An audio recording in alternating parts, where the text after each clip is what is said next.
साहित्याच्या पारावर भाग 23 या अक्षर साप्ताहिक मैफलीत तुम्हा सर्व रसिक वाचकांचे मनपूर्वक स्वागत।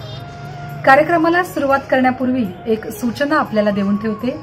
याच कार्यक्रमाच्या मध्यंतरामध्ये आपण जाणून घेणार आहोत दिवाळीच्या निमित्तानं ग्रंथालीने दिवाळी अंकांच्या आपल्यासाठी आणलेल्या काही विशेष योजना। आज साहित्याच्या पारावर आपल्याकडे संवाद साधण्यासाठी आलेले आहेत ज्येष्ठ कथाकार आणि कादंबरीकार डॉक्टर राजन गवस। निमित्त आहे बळीचा। दुसरे कवी साहित्याच्या पारावर आलेले आहेत श्री सुशील कुमार शिंदे। निमित्त आहे काव्यसंग्रह शहर आत्महत्या करायचं म्हणतंय। या दोन्ही साहित्यकृतींच्या निमित्तानं वाचक म्हणून आपल्या ह्या कार्यक्रमात सहभागी झालेले आहेत समीक्षक आणि लेखक डॉक्टर प्रभाकर देसाई आणि संपादक समीक्षक आणि लेखक डॉक्टर राहुल पाटील। आज साहित्याच्या पारावर आपल्यासमोर मनोगत व्यक्त करत आहेत सुप्रसिद्ध कथाकार कादंबरीकार डॉक्टर राजन गवस। निमित्त आहे बळीचा।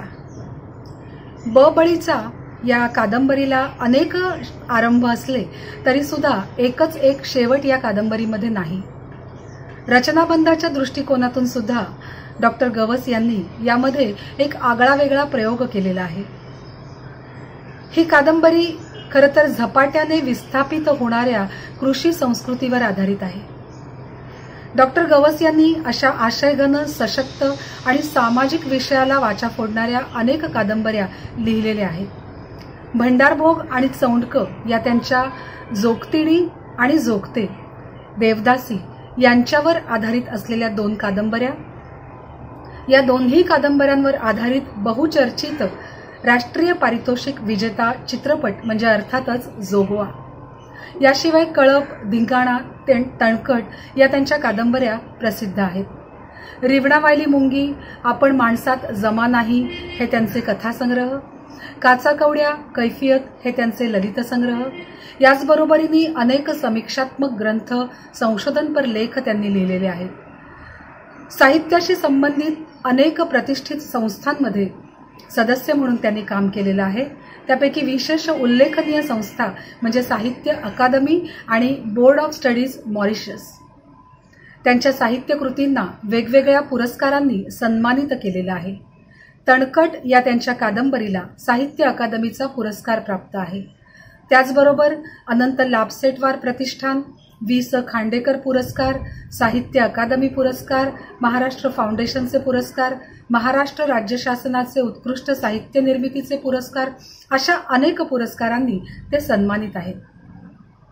आज त्यांच्या या पुस्तकावर वाचक म्हणून आपली प्रतिक्रिया नोंदवलेली आहे पुणे विद्यापीठाचे मराठी विभागाचे विभाग प्रमुख डॉक्टर प्रभाकर देसाई। 3 पुस्तकं ज्यांच्या नावावर जमा आहेत। त्याशिवाय समीक्षक अनुवादक आणि लेखक म्हणून ते कार्यरत आहेत। आपण आता ऐकूयात डॉक्टर राजन गवस आणि डॉक्टर प्रभाकर देसाई यांना।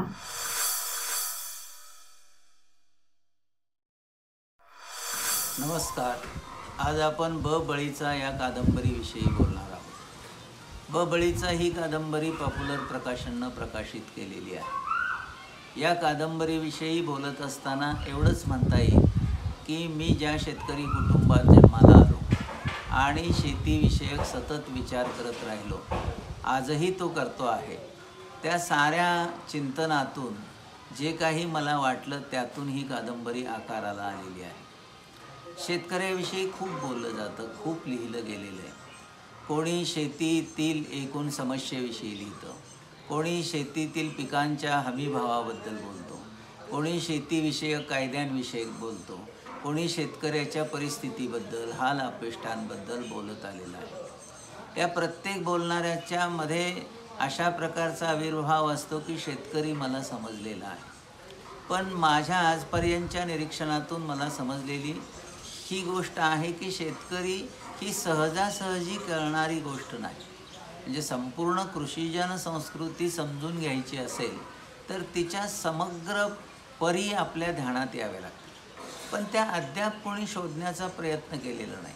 म्हणजे शेतकऱ्याच्या एकूण शेती परंपरा किती, शेतकऱ्याच्या शेतीविषयकच्या शिक्षण पद्धती किती, शेतकऱ्याच्या घरातील चालीरीती आणि त्या चालीरीतीशी बांधला गेलेला त्यांचा कैक हजार वर्षाचा परंपरागत असा सांधा, याविषयी फार कमी पद्धतीनं अभ्यास झालेला आहे. त्यामुळं शेतकऱ्याविषयी बोलत असताना कोणतंही विधान आपलंच अंतिम आहे अशा स्वरूपाची मांडणी करण्यामुळं शेतकऱ्याविषयी गैरसमज आपल्याकडं पसरण्याच्या शक्यता दाट निर्माण झालेली आहे. आणि यामुळं झालेलं असं आहे की शेतीविषयी बोललं जातं, शेतीतल्या समस्येविषयी बोललं जातं, शेतीमालाविषयी बोललं जातं. मग कुणाला असं वाटतं की शेती ह्या उद्योगामध्ये आपण रूपांतरित केली पाहिजे. पण असं म्हणत असताना आपल्याला हे ध्यानात घेतलं पाहिजे की शेती ही संस्कृती आहे, ती एक जीवन पद्धती आहे आणि त्या जीवन पद्धतीशी अनेक गोष्टी जोडलेल्या आहेत. म्हणजे मुळात शेतकरी हा कधीच एकटा नसतो, तर शेतकऱ्याबरोबर अनेक नानाविध गोष्टी त्याच्याबरोबर येत असतात. म्हणजे जसं शेतकऱ्याबरोबर शेरडं, ढोरं, कुत्री, मांजरं ही येतात, तसं निसर्गातले सगळे पशु, पक्षी, प्राणी हे सगळे त्याच्याबरोबर येत असतात आणि त्या सगळ्यांच्या सहित त्याचं जगणं बनलेलं असतं. त्यामुळं विचार करत असताना शेतकऱ्याचा सुटा शेतकरी म्हणून करत गेलो आपण, तर ह्या सगळ्या बाजूच्या व्यवस्था त्यातून वजा होतात. म्हणजे जेव्हा शेतकऱ्याच्या शेतामध्ये एखादा शेतमजूर शेतात कामाला जातो, तेव्हा तो फक्त कष्टकरी नसतो, तर त्या शेतमजुराची सुद्धा एखादी शेरडं असतं, करडं असतं आणि त्याचा हेतू फक्त त्या ठिकाणी पगार मिळावा हा नसतो, तर त्याच्या शेतात कामाला गेल्यानंतर आपल्याला एक पेंढीभर गवत मिळेल जे आपल्या शेरडा करडाला घालता येईल असं त्याला वाटत असतं. आणि त्यामुळं शेती संस्कृतीचा विचार करताना एखाद्या सुट्या गोष्टीला घेऊन आपण विचार करू लागलो तर मग वेगवेगळ्या पद्धतीचे गुंते निर्माण होतात. आज आपल्याकडं झालेलं असं आहे की कोणी पाण्याविषयी बोलतो, कोणी त्या संपूर्ण शेतीतल्या रासायनिक खताच्या वापराबद्दल बोलतो, कोणी कीटकनाशकाबद्दल बोलतो, कोणी सेंद्रिय शेतीबद्दल बोलतो, कोणी शेतकऱ्याच्या आत्महत्येबद्दल बोलत असताना त्याच्या दारिद्र्याची समग्र चिकित्सा न करता त्याच्या व्यसनाविषयी बोलतो. पण असा सुटा शेतकरी शोधता येणं शक्य नाही. आणि हे कैक दिवस माझ्या डोक्यात होतं की हे जे काही चाललेलं आहे, ज्या पद्धतीनं शेतकऱ्याविषयी बोललं जातं आहे, लिहिलं जातं आहे, शेतकऱ्यावर ज्या पद्धतीचे आरोप केले जात आहेत किंवा त्याच्याविषयीचा जो कळवळा दाखवला जातो आहे, या सगळ्यात काहीतरी गोंधळ आहे किंवा गोलमाल आहे अशा पद्धतीची एक धारणा ही मला नेहमीच माझ्या मनामध्ये घर करत गेलेली होती. आणि मुळात ह्या सगळ्या व्यवस्थेतच माझं जगणं असल्यामुळं जे मी पाहत होतो त्यापेक्षा काहीतरी विपरीत मांडलं जात होतं. आणि हे विपरीत मांडलं जात असताना होणाऱ्या मनाला यातना हे बोलून दाखवता येत नव्हते. आणि मला असं सतत प्रश्न पडायचा की हे लोक शेतकऱ्याला समजतात काय, हे शेतकऱ्याला समजून कसं घेतात, यांना शेतकरी कळला आहे का, आणि मग ह्याच्याविषयी आपण काहीतरी लिहिलं पाहिजे असं एक काही वर्ष डोक्यात होतं. याबरोबरच मध्ये मध्ये असं व्हायचं की काही शेतकरी संघटना त्याच्या समस्यांविषयी लढे उभा करायचे. या लढ्याचं यश अपयश बाजूला ठेवू, पण या संघटनेला शेतकरी समजला तो कोणता असा प्रश्न माझ्या मनामध्ये निर्माण व्हायचा. कोणीतरी एखादा राजकीय माणूस अशा पद्धतीचं वक्तव्य करायचा की शेतकऱ्यांविषयी त्याला काहीही माहिती नाही याची साक्ष त्याचं विधानच द्यायचं. हे काय होतं आहे, कसं होतं आहे, आणि मग या शेतकऱ्याच्या सगळ्या दुःखाच्या बाबतीत हे लोक किती संवेदनाशील आहेत हाच मूलभूत प्रश्न माझ्या मनात निर्माण व्हायचा. त्यामुळं जे काही हे चाललेलं होतं माझ्या डोक्यामध्ये, हे सगळं मांडलं तर शब्दात पाहिजेत आणि ते मांडता येत नव्हतं अशी ही कैक दिवसाची माझी घुसमट होती. आणि कधी एका क्षणी असं होऊन गेलं की त्या क्षणी मी हे लिहायला सुरुवात केली आणि आपोआपच हे लिहित असताना माझ्या मनामध्ये असं आलं की या लिहिण्यानं तरी काय होणार आहे. म्हणजे कधी काळी असं मानलं जायचं की जगातल्या क्रांतीला लेखकाचा शब्दकारक ठरत असतो, कवीचा शब्दकारक ठरत असतो, किंवा संपूर्ण समाजाची उलतापालत करण्याची ताकद लिहिणाऱ्यामध्ये असते. असं जे काही मी वाचत होतो किंवा ऐकत होतो, तर माझ्या असं लक्षात आलं की आजच्या समाजातला लेखकच गायब झालेला. म्हणजे त्याचं अस्तित्वच नाही आहे. म्हणजे तो कुठं परागंदा झाला, कसा परागंदा झाला, आणि तो परागंदा झालेला लेखक शोधणं म्हणजेच काहीतरी शेतकरी शोधणं असं माझ्या मनामध्ये येऊन गेलं. आणि तेथून पुढं कादंबरीला आपोआप आकार प्राप्त होत गेला. या कादंबरीमध्ये कल्लाप्पा कोणकरी आहे, दीपू शेठ आहे, या सगळ्यांच्यामध्ये नेमकी ही कथा कुणाची नाही सांगता येत. म्हणजे ती एका हरवलेल्या लेखकाची आहे की ती एका हरवलेल्या शेतकऱ्याची आहे. मग ही लिहित असताना आपोआपच माझ्या मनामधल्या ज्या काही आत मनामध्ये चाललेली सगळी घुसमट होती किंवा मनामध्ये चाललेली जी सरमिसळ होती, ती सरमिसळ आपोआपच या कादंबरीच्या रूपबंधात घुसली. आणि मग एकच एक प्रकारचं निवेदन न राहता एक चित्रपट कथा येते. मग एक ठिकाणी एक दीपू शेठ नावाचा मनुष्य कल्लाप्पा कोणकरी या लेखकाला शोधायला निघतो आणि मग पत्र येतात. मग यामध्येच काही वेगवेगळ्या प्रकारच्या कविता सदृश्य अशा पद्धतीच्या पद्य ओळी येतात. हे सगळं आपोआप होत गेलं. आणि हे होत जात असताना माझ्या असं लक्षात आलं की दीपू शेठ कल्लाप्पा कोणकरीला शोधतो आहे का हा जो कोणी चित्रपटाचा निर्माता आहे आणि जो चित्रपट बनवू पाहतो आहे तो कुणाला शोधतोय, तो शेतकऱ्याला शोधतोय की त्याच्यातल्या बिझनेसला शोधतोय की हा शेतकरी याच्यावरची ही पटकथा, याच्यावरचा हा सिनेमा आणि मग आपल्याला मिळणारा पैसा. म्हणजे काय शोधतंय कोण शेतकऱ्यामध्ये, अशा प्रकारची गुंतागुंत जी होती ती गुंतागुंत या कादंबरीमध्ये आपोआपच येत गेली. त्यामुळे इथं महात्मा फुलेंना लिहिलेली पत्र आहेत. म्हणजे झालं असं की फुल्यांना असं वाटायचं की सगळी शेतकऱ्याची पोरं शिकली की संपूर्णतः बदल होईल, कायापालट होईल. पण आज दिसतं असं की ज्या फुल्यांनी विद्येविना मती गेली असं म्हटलं, ती सगळी शेतकऱ्याची पोरं शिकली. या शेतकऱ्याच्या पोरांच्या शिक्षण संस्था आहेत, ही शेतकऱ्याची पोरं विधानसभेमध्ये आहेत, विधान परिषदेमध्ये आहेत, या सगळ्यांच्या हातामध्ये सहकारी बँका आहेत, या सगळ्यांच्या हातामध्ये संपूर्ण सोसायट्या आहेत, दूध संघ आहेत. म्हणजे जी आजची व्यवस्था आहे ती प्रत्येक व्यवस्था शेतकऱ्याच्या पोरांच्या हातात आहे. पण त्यापेक्षा सर्वाधिक महत्त्वाची गोष्ट ही शिकलेली शेतकऱ्याची पोरं शेतकऱ्याचा घात करत आहेत. म्हणजे बळीची कथा उलटी झाली.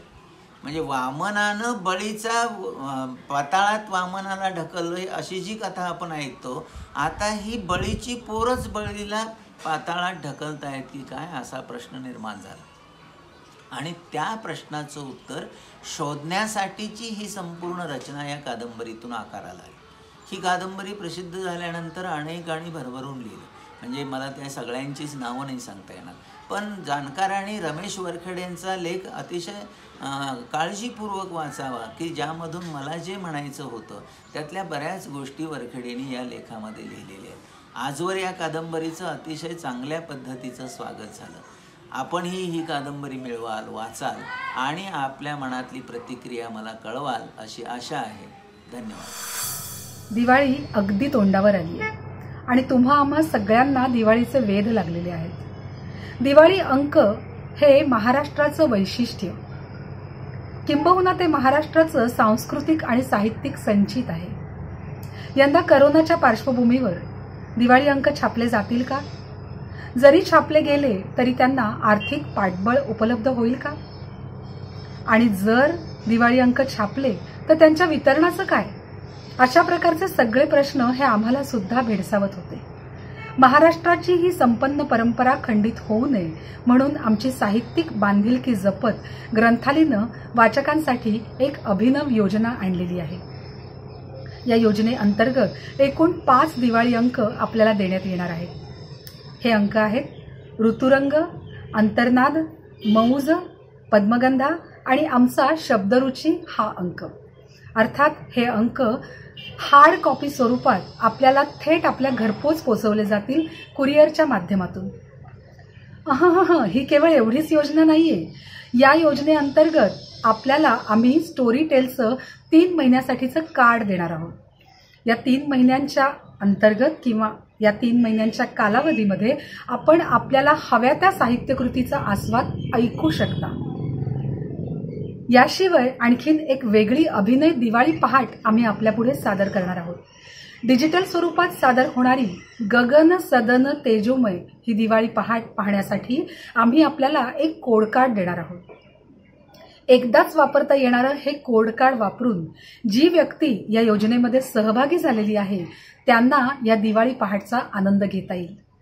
आणि अर्थात तुमची जर इच्छा असेल की या दिवाळी पहाटचा आस्वाद हा आपल्या मित्रमैत्रिणींनी सुद्धा घ्यावा, तर आम्ही तुम्हाला आणखीन 4 कोड कार्ड देत आहोत, ज्याचा वापर करून तुमचे 4 मित्रमैत्रिणी या योजनेअंतर्गत दिवाळी पहाटचा कार्यक्रम डिजिटल माध्यमातून पाहू शकता।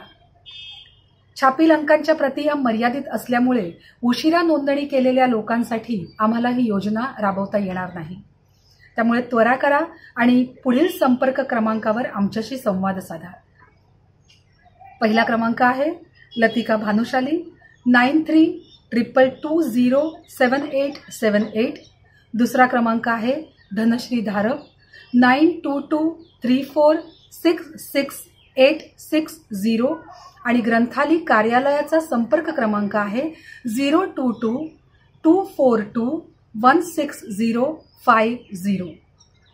ही योजना फक्त महाराष्ट्रापुरताच मर्यादित आहे आणि मुंबईच्या बाहेर राहणाऱ्या लोकांना मात्र टपाल खर्चासाठी जास्तीचे 100 रुपये मोजावे लागणार आहे। म्हणजे थोडक्यात तुम्हाला 1000 रुपयांमध्ये आम्ही 5 दिवाळी अंक हार्ड कॉपीच्या स्वरूपात देत आहोत। स्टोरी टेलचं 3 महिन्यांचं कार्ड आम्ही देत आहोत, ज्या आधारे आपण आपल्याला हव्या त्या साहित्यकृती ऐकू शकणार आणि त्याचबरोबर दिवाळी पहाटचा गगन सदन तेजोमय हा साहित्यिक नजराणा आणि सांस्कृतिक नजराणा आम्ही तुम्हाला देत आहोत। या सगळ्याची किंमत आहे फक्त आणि फक्त 1000 रुपये।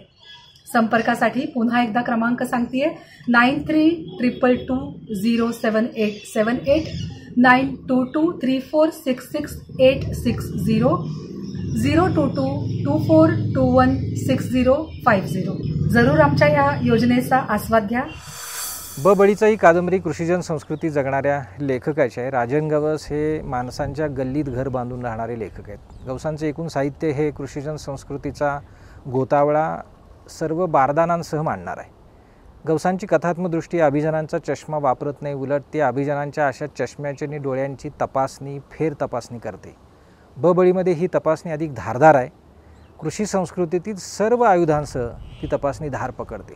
कृषी संस्कृतीत वाढलेल्या पण पांढरपेशा झालेल्या नोकरदारांना आणि अशा गर्दीत बसलेल्या सर्वांनाच गवस कृषी संस्कृतीच्या पाळामुळांची धुरी देतात। ही धुरी अत्यावश्यक आहे। बळीचा या कादंबरीचा नायक म्हटला तर कल्लापा कोणकेरी आहे आणि म्हटले तर आपण सर्वच जण।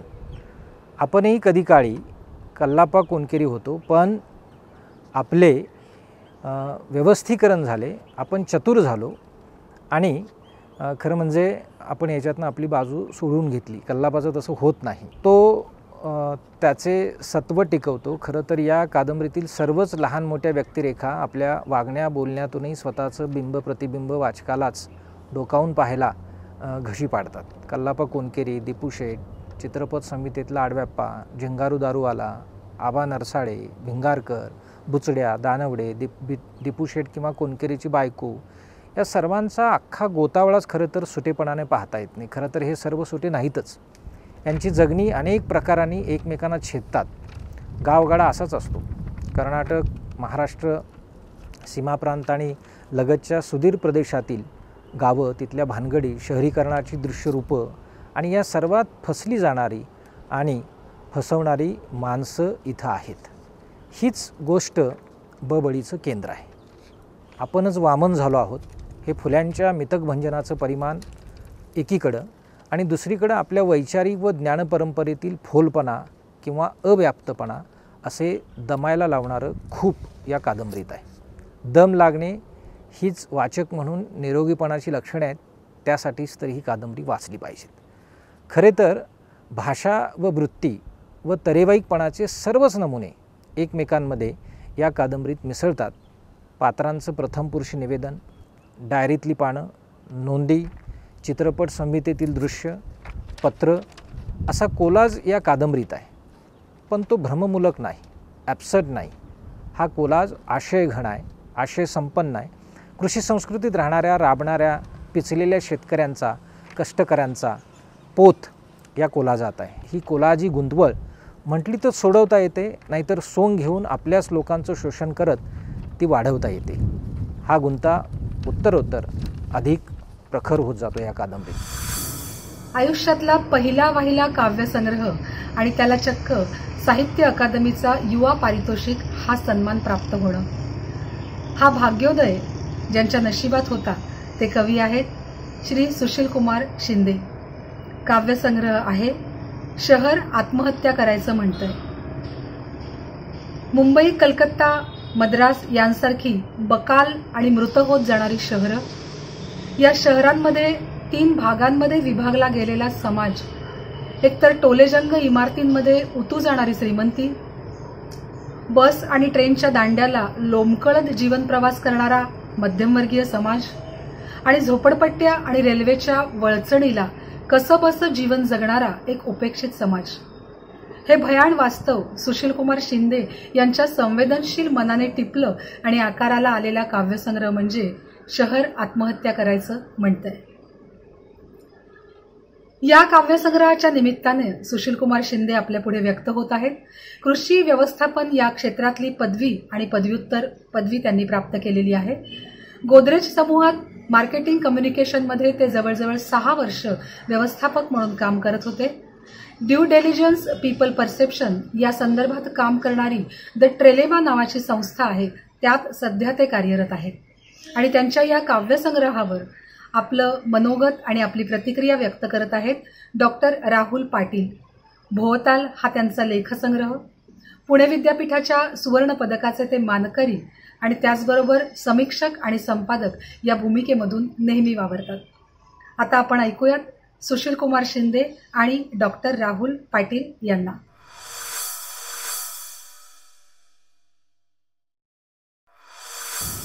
शहर आत्महत्या करायचं म्हणतंय हा कविता संग्रह 2016 साली ग्रंथालयाने प्रकाशित केला. या कविता संग्रहाचं मध्यवर्ती सूत्र शहर जरी असलं तरी या कविता शहरापुरत्या किंवा महानगरापुरत्या मर्यादित आहेत असं मला वाटत नाही. नोकरीनिमित्त मी मुंबईमध्ये आलो. मुंबईमध्ये येत असताना माझी स्वतःची ग्रामीण पार्श्वभूमी आहे आणि या सगळ्या पार्श्वभूमीवर शहरामध्ये घडणारे बदल, घडणाऱ्या घटना, कोलाहल, विरोधाभास या सगळ्या गोष्टींनी मी हादरून गेलो होतो, हे सत्य आहे. त्या सगळ्या गोष्टींची पार्श्वभूमी या कविता संग्रहामध्ये आढळूनही येईल. पण त्याचबरोबर मला नेहमी असं वाटत आलेलं आहे, मलाच नव्हे तर या शहरामध्ये वर्षानुवर्ष राहणाऱ्या माणसांना सुद्धा अलीकडच्या काळामध्ये हे शहर तितकंच भेसूर, तितकंच भयानक आणि तेवढंच शोषणकारी वाटत किंवा दिसत आलेलं आहे. अगदी या संग्रहातील एका कवितेमध्ये मी लिहिलंय की या गचाळ शहराच्या कठड्यावर मी सोलून ठेवलाय माझा आत्मा. या गचाळ शहराच्या कठड्यावर मी सोलून ठेवलाय माझा आत्मा, जसा सलीम अडकून ठेवतो कापलेला बोकड कत्तलखान्याच्या धुंडीवर. अगदी अशीच भावना या कविता संग्रहात बहुतांश कविता लिहिताना माझी होती असं मला वाटतं. म्हणजे आपल्या आजूबाजूला बऱ्याच घटना घडत असतात, त्या घटना नकळतपणे आपल्यावर परिणाम करत असतात. म्हणजे या शहरापासून हजारो किलोमीटर दूर असलेल्या एका विदर्भातल्या कोणत्यातरी छोट्या गावामध्ये एखादा शेतकरी आत्महत्या करतो आणि तो वर्तमानपत्राच्या बातमीतून आपल्यापर्यंत पोहोचतो. किंवा आपला कसलाही संबंध नसलेल्या एखाद्या गिरणीमधल्या एखाद्या गिरणी कामगाराचं काम जातं किंवा त्या ठिकाणी पिकाच्या बाबतीत काहीतरी चुकीचं घडतं. आजूबाजूला अशा कितीतरी घटना आपल्याला दिसायला लागतील. त्या सांस्कृतिक स्तरावर घडतात, त्या धार्मिक स्तरावर घडतात. म्हणजे ज्या काळामध्ये मी तुमच्याशी संवाद साधतोय त्या कोरोनाच्या पार्श्वभूमीवर तुमच्याशी बोलत असताना अगदी काही महिन्यांच्या अंतरावर हजारो लाखो कामगारांना या मुंबईमधूनच नव्हे तर भारताच्या बहुतांश शहरांमधून फोर्सफुली मायग्रेट व्हावं लागलं. म्हणजे कदाचित भारताच्या किंवा जगाच्या इतिहासातलं हे सर्वात मोठं कामगारांचं फोर्सफुली झालेलं मायग्रेशन असेल. या सर्व पार्श्वभूमीवर घडणाऱ्या घटना आपला पाठलाग करत आपल्या सोबत येतात. कळत नकळत त्याचा परिणाम आपल्यावर उमटायला लागतो आणि मग संवेदनशील मनातून आपण त्याला ज्या पद्धतीने रिस्पॉन्ड करायचा प्रयत्न करतो त्या रिस्पॉन्ड मधून कविता निर्माण होते किंवा कविता निर्माण होण्याची शक्यता तयार होते असं मला वाटतं. मग अगदी याच पद्धतीने विचार करत असताना कविता जवळची का वाटली किंवा मी कवितेतूनच का व्यक्त होत गेलो, या गोष्टीचा ज्यावेळेस विचार करतो त्यावेळेस लक्षात येतं की आजूबाजूचा घडणाऱ्या भरमसाठ गोष्टी आपल्या कवेत घेऊन आपसू आणि नैसर्गिक पद्धतीने व्यक्त होण्याची संधी नेहमीच कविता आपल्याला देत असते आणि त्या अनुषंगाने कविता माझ्या बाबतीत माझ्या आयुष्यात आल्या असं मला वाटतं. मग या संग्रहात लिहिलेल्या बहुतांश कविता अगदी सांस्कृतिक, धार्मिक, राजकीय, आर्थिक, अभिव्यक्तीच्या पातळीवर आपली एक ठोस भूमिका घेऊन व्यक्त होत आहेत असं मला वाटत राहतं. मग हे सारं घडत असताना कदाचित कविता आवाजी होते का किंवा कविता स्टेटमेंट म्हणून येते का अशी शक्यता निर्माण होते. चांगल्या कवितेसाठी ते कदाचित मारकही असेल, पण कवी म्हणून मला नेहमी असं वाटत आलेलं आहे की माझी कविता म्हणून कुठे उभे राहते यापेक्षा ती कुणाच्या पाठीमागे उभी राहते, कुणाच्या सोबत उभी राहते, या गोष्टीला माझ्या दृष्टीने अनन्यसाधारण महत्व आहे. त्यामुळे या संग्रहातील कविता असतील किंवा या संग्रहानंतर लिहिलेल्या कविता सुद्धा असतील, कविता ही माझ्या दृष्टीने अशी गोष्ट आहे की जी मला माझी दृष्टी आणि माझी भूमिका व्यक्त करण्यासाठी, कविता ही माझ्यासाठी अशी गोष्ट आहे की जी मला जगाकडे पाहण्याची दृष्टी देते आहे. जगाकडे सृजनशील पद्धतीने, जगाला सृजनशील पद्धतीने सामोरं जात असतानाच एक महत्वाचं माध्यम म्हणून मी कवितेकडे पाहतोय असं मला वाटत आलेलं आहे.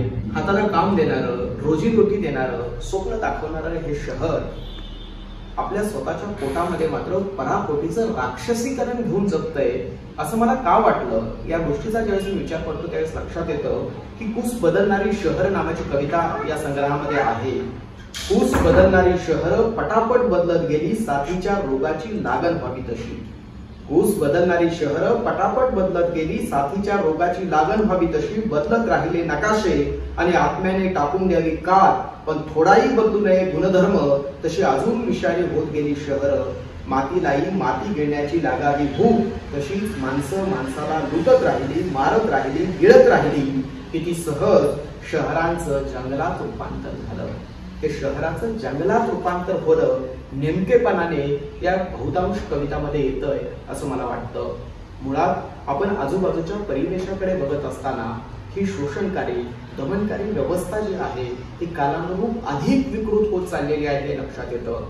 आज मी तुमच्याशी संवाद साधत असताना एकीकडे पोस्ट ट्रूथ सारख्या काळामध्ये तुमच्या डोळ्यासमोर उभं राहिलेलं चित्र, कानावर पडणारे शब्द हे जसेच्या तसे खरेच आहेत यावर आपण विश्वास ठेवू शकत नाही. एखादा लेखक, टेलिव्हिजनच्या स्क्रीनवर दिसणारा अँकर किंवा रायटर, तो रायटर आहे की प्रोपगंडा पसरवणारा प्रोपगंडिस्ट आहे यामधलाही आपण भेदाभेद करू शकत नाही. अशा काळामध्ये आपण राहत असताना मुळातच आवाज नसलेल्या समूहाच्या पाठीमागे त्या समूहाचा आवाज होण्याची शक्यता कविता निर्माण करते का, त्या समूहाचा ते आवाज बनते आहे का, ही गोष्ट माझ्यासाठी महत्वाची आहे. म्हणूनच मला वाटतं की या संग्रहामध्ये ओळ आहे ती कुठल्याही काळी मुके राहण्याचा गुन्हा गंभीरच असतो. हा संग्रह प्रकाशित झाल्यानंतर वाचकांनी दिलेल्या प्रतिक्रिया निश्चितच आनंदकारक होत्या, माझा उत्साह वाढवणाऱ्या होत्या. आपल्याला मोठ्या वाटणाऱ्या, आवडणाऱ्या साहित्यिकांनी जर कौतुकाची थाप टाकली तर निश्चितच ते आनंददायक असतं. पण त्यासोबतच या कवितेचा विचारविश्व असलेल्या किंवा माझ्या स्वतःच्या विचारविश्वाचा भाग असलेला सामान्य माणूस जो या कवितेमध्ये आहे तो काय विचार करतो हे नेहमीच माझ्यासाठी औत्सुक्याचं राहिलंय. पण 2016 ते 20 या वर्षांचा जर विचार केला तर लक्षात येतं की आपण ज्यांच्यासाठी कविता लिहिल्या त्या लोकांपर्यंत या कविता पोहोचतही नाही आणि ज्यांच्या विरोधात आपण लिहिले असं आपल्याला वाटतं किंवा ज्या व्यवस्थेच्या विरोधात आपण लिहितोय असं आपल्याला वाटतं त्या व्यवस्थेला त्याची फारशी दखलही घेऊ वाटत नाही, ही वस्तुस्थिती आहे. पण असं असलं तरी सुद्धा आपण आपल्या पद्धतीने लिहित असतो, आपली गोष्ट आपल्या पद्धतीने आपण सांगायचा प्रयत्न करतो. सुरुवातीच्या काळामध्ये लिहिलेल्या कविता ह्या कविता आहेत का याविषयी सुद्धा मी साशंक होतो. म्हणजे त्या संग्रहामध्ये मी लिहिलेच की कागदावर उतरले ते निवळ शब्द नव्हतेच कधी, ती आदिम वर्षांची घुसमट सांडत गेली अक्षरातून सहजपणे. तसं पाहिलं तर प्रत्येक पिढीच्या वाटेला काही भोग, काही संघर्ष आलेले असतात, काही आव्हानं त्यांच्या समोर असतात. मग आजच्या पिढीचा आपण ज्यावेळेस विचार करतो त्यावेळेस खूप वेगळी आव्हानं या पिढीसमोर आलेली आपल्याला दिसतील. विशेषतः भौतिक सुखसोयी एकीकडे वाढलेल्या आहेत, पण माणूस आपलं जे सहज जगणं आहे ते विसरून गेलेलं आहे. एकीकडे पैसा आपण कमावलेला आहे, पण नातेसंबंधामधला दुरावा जो आहे तो दुसरीकडे वाढतो आहे. एकीकडं आपली मुलं इंग्लिश माध्यमामध्ये किंवा मोठमोठ्या शाळांमध्ये शिकता आहेत, पण संस्कार देणारे आजी बाबा त्यांच्यापासून दूर गेलेले आहेत. एक मानसिक ताणतणाव, अति ताणतणाव घेऊन आजची पिढी संघर्ष करते आहे. आणि मग या पिढीचं प्रतिनिधित्व करणारा हा कवी आहे. साधारण वयाच्या 30 मधला कवी ग्रामीण भागातून शिक्षणाच्या निमित्तानं पुण्यात येतो, नोकरीच्या निमित्तानं मुंबईला येतो. अशा विचार करणाऱ्या तरुणाच्या दृष्टिकोनातून शहर कसं आहे याचं चित्रण म्हणजे शहर आत्महत्या करायचं म्हणतंय हा संग्रह आहे. मित्रहो, शहर म्हणजे चकचकीत रस्ते किंवा उंच उंच इमारती एवढंच मर्यादित नसून शहर म्हणजे बकाल पडलेल्या वस्त्या आहेत, अस्ताव्यस्त पडलेल्या वाढलेल्या झोपडपट्ट्या आहेत, रस्त्याच्या कडेवर कुठेतरी फुटपाथवर जगणारी लाखो कुटुंब म्हणजे सुद्धा शहर आहे, हे सांगण्याचा प्रयत्न कवी या संग्रहातून करतो आहे. समूहाच्या काही व्यथा असतात, वेदना असतात, त्या मांडण्याचा प्रयत्न कवी करतो. मग या कवीवर कुणाचा प्रभाव आहे का, तर तो साहजिक आहे. पण आपल्याकडे एक काय झालेलं आहे की आपण एखाद्या कवीच्या मांडणीमध्ये काही साम्य आहेत का हे शोधत जातो आणि पूर्व परंपरेतील कवींशी त्याचं नातं जोडून मोकळे होऊन जातो. सुशील कुमारच्या बाबतीत विचार केला तर नामदेव ढसाळ असतील, नारायण सुर्वे असतील किंवा अरुण काळे असतील, त्याच पद्धतीनं पाब्लो नेरुदा जे आहेत ते आहे, किंवा पाकिस्तानी कथालेखक सआदत हसन मंटो आहे, यांचा प्रभाव काही अंशी या कवीवर आहे. उधळलेली बहुसांस्कृतिकता जी आहे ती त्याला दिसत राहते. दुसरीकडं हरवलेलं जे समाजभान आहे ते दिसत राहतं आणि ही परिस्थिती पाहिल्यावर कवी अस्वस्थ होतो आणि शहराचं वैविध्यपूर्ण चित्रण या संग्रहामध्ये मांडतो. आजची आव्हानं जी आहे ती आव्हानं पेलण्याची शहरातल्या या सगळ्या घटकांची जी क्षमता आहे ती संपलेली आहे आणि म्हणून हे शहर कुठेतरी आत्महत्या करण्याचा विचार करत आहे. हे खूप अवघड आहे, हे खूप आव्हानात्मक आहे आणि हे आव्हान संवेदनशील पद्धतीनं परखड भाषेमध्ये कवीनं कवितेच्या रूपानं मांडलेलं आहे. म्हणून 1990 नंतरच्या कवितेचा विचार करताना या कवितेमध्ये परात्मता येते, या कवितेमध्ये अस्तित्ववाद येतो, या कवितेमध्ये तटस्थता येते आणि या सगळ्यांचं मिश्रण म्हणजे आजचं संमिश्र जगणं आहे. हे जगणं कवितेत घेणारा कवी म्हणून सुशील कुमार शिंदे एक महत्वाचा कवी आहे. 1990 नंतरच्या कवितेचा इतिहास लिहिताना सुशील कुमार शिंदे यांना वगळता येणार नाही, इतकी त्याची कविता मला महत्वाची वाटते. आपण ऐकत आहात साहित्याच्या पारावर भाग 23. साहित्याच्या पारावर भाग 24 आणि भाग 25 हा विशेष भाग असणार आहे.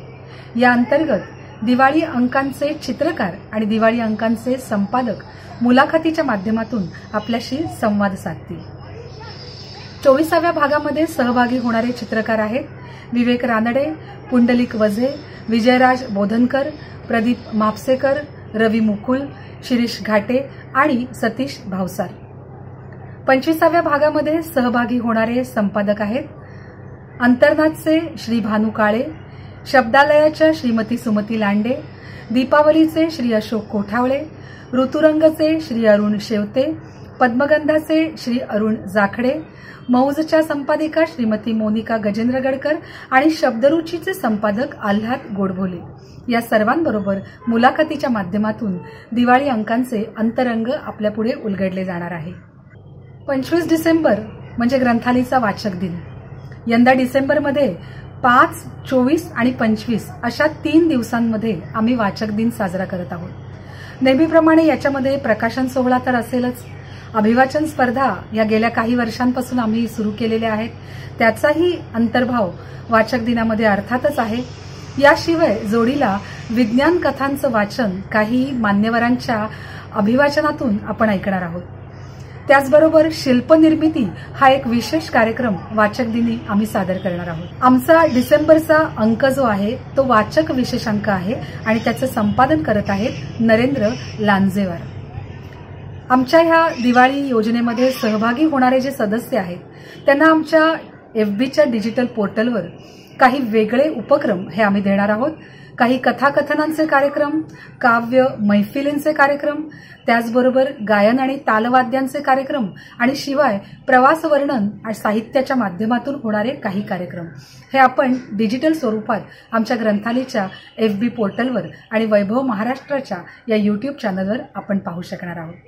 आमच्या दिवाळी योजनेअंतर्गत आपण सहभागी व्हा, भरगच्च सांस्कृतिक आणि साहित्यिक उपक्रमांचा आस्वाद घ्या, दिवाळी अंकांच्या हार्ड कॉपी मिळवा आणि हे सगळं केवळ 1000 रुपयात आपल्यासाठी आम्ही उपलब्ध करून देत आहोत. या योजनेत सहभागी होण्यासाठी आपल्याला फक्त एकच करायचं आहे. आम्ही दिलेल्या संपर्क क्रमांकावर फोन करून आपलं नाव आणि पत्ता हा नोंदवायचा आहे. त्यानंतर आपल्या घरी घरपोच दिवाळी अंक हे कुरिअरच्या माध्यमातून पोहोचले जातील. इतकंच नव्हे तर त्याच्या बरोबरीने स्टोरीटेलचं 3 महिन्याचं मेंबरशिप कार्ड आपल्याला दिलं जाईल आणि ॲडफेस्ट आणि ग्रंथाली यांच्या संयुक्त विद्यमाने साजरा होणाऱ्या दिवाळी पहाट या कार्यक्रमाचा आस्वाद घेण्यासाठी कोड कार्ड पाठवण्याची व्यवस्था कुरिअरच्या माध्यमातून आम्ही करणार आहोत. लवकर त्वरा करा, आम्ही आपली वाट पाहत आहोत. आज साहित्याच्या पारावर आलेल्या दोन्ही साहित्यकारांना साहित्य अकादमीच्या पारितोषिकानं गौरवांकित केलेला आहे. हा दोघांमधला समान दुवा.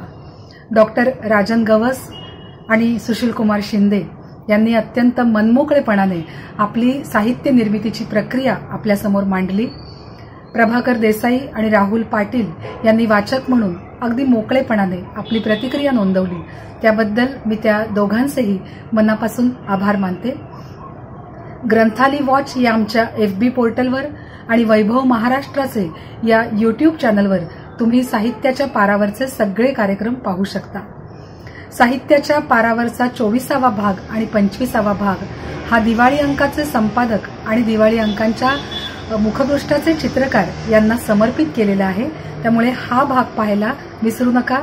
पुन्हा भेटूया साहित्याच्या पारावर. तत्पूर्वी आपली रजा घेते. नमस्ते.